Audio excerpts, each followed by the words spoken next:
तो अब हम देखेंगे causes of inflation. Inflation means constant increase in price of goods and services in all sectors of an economy.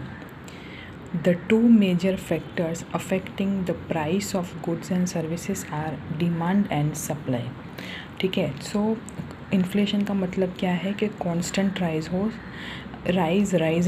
हो in the price of products and services. दो factors जो इसको effect करते हैं वो है demand and supply. So the major factors affecting inflation are increase in demand, increase in production cost.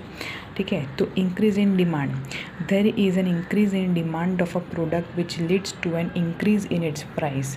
ज़्यादा demand होगी तो हम क्या करेंगे कि ज़्यादा ज़्यादा प्राइस करेंगे क्योंकि हमें ज़्यादा पैसा मिलने वाला है. ठीक है, so if the supply is not provided और if they are provided at a slower rate then the increasing demands, then there is an increase in the price of a product. If there is inflation due to increase in aggregate demand as compared to the aggregate supply, then it is called demand pull inflation. Demand बहुत ही ज़्यादा है, public बहुत मांग रही है product मांग रही है पर उसकी सप्लाई नहीं है, प्रोडक्शन नहीं हुआ है, तो हम क्या करेंगे, जो भी प्रोडक्शन है हमें पता है कि पब्लिक लेने ही वाली है इसलिए हम उसकी प्राइस बढ़ा देंगे, तो उसको बोलेंगे demand pull inflation. The major reasons for increase in demand are following: increase in supply of money.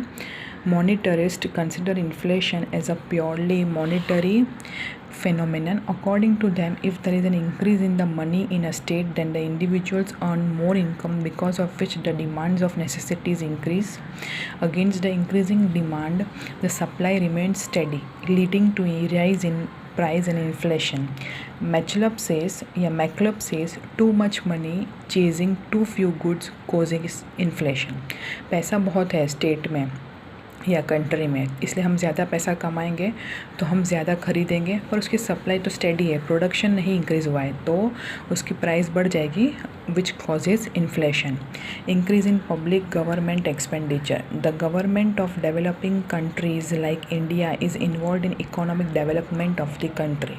Government incurs expenditure after installing infrastructures, provision of basic facilities or providing employment, which increases the supply of money in the economy. ठीक है, this increases the incomes and demands of the people, which lead to a rise in the general price level. तो जब government expenditure ज़्यादा करेगी तो पैसा ज़्यादा लगेगा, पैसा ज़्यादा सप्लाई होगा, तो इसलिए आदमी की इनकम बढ़ेगी और इसलिए प्राइस लेवल बढ़ेगा. Thus, if the government circulates money in excess of the production of goods and services in the economy by increasing public expenditure, then the rise of the general price level gains momentum.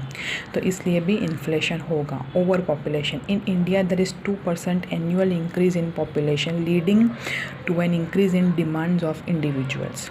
The increasing population cause increase in the demands of basic requirements, and when the supply is insufficient, then the price level increases. ठीक है, supply नहीं है, demand बढ़ रही है तो price बढ़ेगी. When the population is constant but their purchasing power increases due to rise of their income, there is an increase in price level. Population constant है तो भी अगर उनकी इनकम ज़्यादा बढ़ गई तो ज़्यादा परचेजिंग पावर होंगे, ज़्यादा खरीदेंगे तो वो भी प्राइस लेवल को इंक्रीज़ करेगा.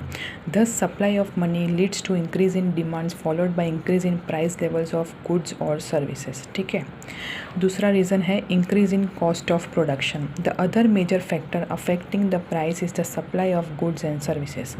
Supply oriented economists believe that when there is an increase in the production cost, there is an increase in its price. अगर प्रोडक्शन कॉस्ट ज़्यादा हुई तो मार्जिन ऐड करके हमारी प्राइस भी ज़्यादा आएगी. If there is an increase in the cost of raw material, machines, electricity, water rates, workers' wages or transportation, there is an increase in the price of goods or services. The inflation caused due to an increase in the production cost is called cost push inflation or supply shock inflation. ठीक है, cost को जो बढ़ाए और supply को जो shock में लाए, मतलब सप्लाई कम है तो उसके लिए इन्फ्लेशन बढ़ेगा क्योंकि डिमांड तो बढ़ ही रही है. ठीक है, क्योंकि मनी इनकम ज़्यादा है. Other reasons, the major reasons for inflation are increase in demand, increase in production cost, but practically there are also other factors which can affect the inflation. Even though the minor factors are for a short term, they cause a spike in price levels. For example, in industry based on foreign import, if there is an increase in the import expenses or if there is a shortage during contingencies, it can lead to price rise. क्योंकि हम foreign imports पे depend हो गए तो वो क्या होगा कि अगर फॉरेन इंपोर्ट्स बढ़ गए तो इंपोर्ट एक्सपेंसेस ज़्यादा होंगे और यहाँ पे शॉर्टेज हो जाएगी ड्यू टू कंटिजेंसीज, तो ओवरऑल प्राइस राइज होगा. Basically there is an increase in demand and production cost that leads to inflation, but the other minor factors are, कुछ और भी फैक्टर है, मेजर फैक्टर है increase in production cost and increase in demand. और other factors क्या है वो देखेंगे. Taxation policy, the taxation policy of the government causes inflation. The high increase in tax rates increases the production cost of the products which leads to rise in for inflation. Budget में government ने taxes बढ़ा दिए हैं तो production cost बढ़ जाएगी हमारे products की, इसलिए प्राइस भी बढ़ जाएगी तो इन्फ्लेशन होगा. Increase in price of import. In India 70% of population petroleum products are supplied via import.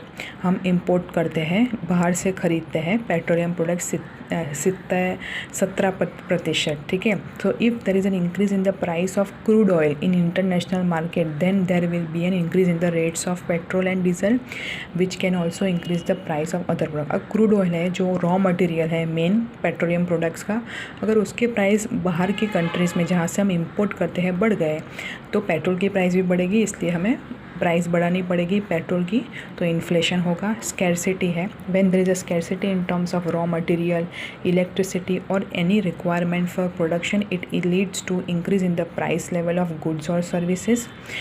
तो स्कैरसिटी है तो भी क्या होगा, डिमांड तो उतनी ही है, तो जितना प्रोडक्ट्स अवेलेबल है हम उसकी प्राइस बढ़ा देंगे तो वो इन्फ्लेशन कॉज करेगा. If scarcity prevails for a long period during production और is extensive in nature, it can cause inflation. और ऐसा बहुत देर तक चलता है, उस प्रोडक्ट की डिमांड बहुत है पर उसकी सप्लाई ही नहीं है, स्कैरसिटी है, कम है, अछत है, तो वो प्राइस इंक्रीज़ करेंगे और इस तरह इन्फ्लेशन होगा अगर लॉन्ग टर्म के लिए ऐसा चलता है तो ये हुआ हमारा chapter number 3 complete, money and inflation.